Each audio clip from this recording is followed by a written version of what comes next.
전문가들이 지켜보고 있는 종목 어떤 것들이 있는지 알아보도록 하겠습니다. 레몬 리서치의 김민수 대표, 유스탁의 유창희 대표 나오셨습니다. 두 분 어서 오십시오. 안녕하십니까.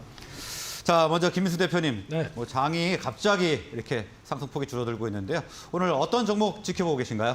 네, 오늘 시장은 이래도 아침부터 미국에 나왔던 이제 바이오젠 관련된 이슈가 시장에 계속 또 부각을 받고 있고요.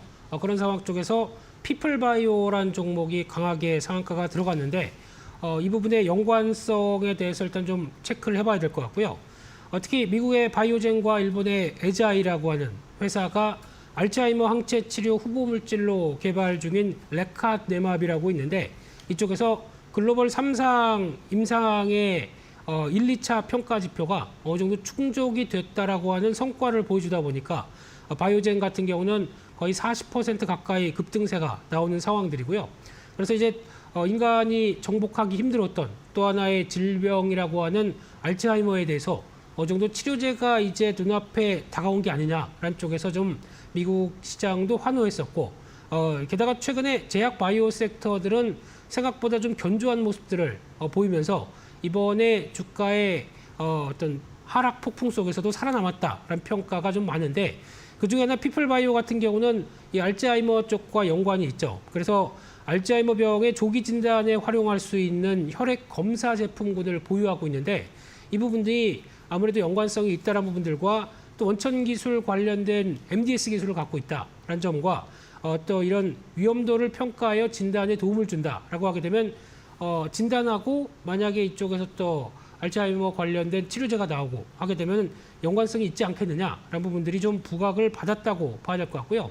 게다가 또 뉴로바이오넷이라는 회사를 자회사로 설립하면서 이 퇴행성 뇌질환 신약 개발의 연구를 시작했다는 부분들도 어떻게 보면 알츠하이머 관련된 쪽의 진심인 회사에 대한 여러 가지 부각들이 이번에 같이 이어지지 않았나 생각이 들고 있는데 그럼에도 불구하고 주가에 대한 재조명을 하려고 봤더니 적자는 계속되고 있고 어떤 특별한 매출이 늘어나는 모습들이 아직 보이지 않는다라고 하게 되면 일단 기대감이 좀 앞섰다고 봐야 되겠죠. 이런 측면 쪽에서 이 기대감만으로 따라갈 수 있을 것이냐라는 부분들은 아직은 좀 생각해 볼 게 있다라고 하게 되면 이분이 확인돼야 어느 정도 성과를 보이는 모습과 보조를 맞추지 않나 이렇게 생각이 들고 있습니다.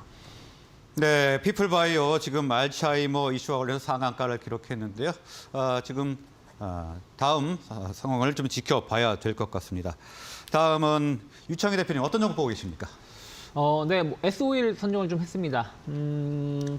솔직히 지금 에너지주에 대해서 좀 어떻게 봐야 될지는 좀 고민이 되고 있습니다만은 어저께 유가가 좀 올라왔고요.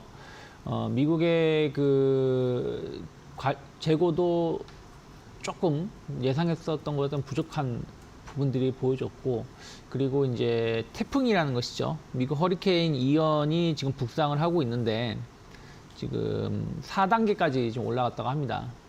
거의 4단계에서 5단계로 갈 수도 있다라고 얘기를 하는데 5단계로 간다는 얘기는 우리가 흰남노 엄청 강했다고 하는데 그거 이상일 거예요. 그래서 그런 부분들이 정유시설이 가동이 중단되는 부분들 넘어서 상당히 좀 타격을 입을 수도 있다라는 좀 우려감들이 좀 있고요. 물론 이제 타격이 입을지 안 입을지 모르겠지만 그런 것들이 이제 유가의 가격을 조금 상쇄시킬 수 있는 요소라 보고 있고, 또 하나는 이제 물론 이것도 봐야 되겠습니다만은 달러가 좀 약세를 좀 띄다 보니까 에너지가 됐든 금속이 되었든 이런 쪽에 대해서의 어떤 가격 상승이 좀 이루어졌다는 것이죠. 그래서 그런 것들이 조금 이제 에너지 관련된 종목군들 정유주에 대한 어떤 투심을 조금 회복시키지 않았나 생각을 좀 하고 있고요.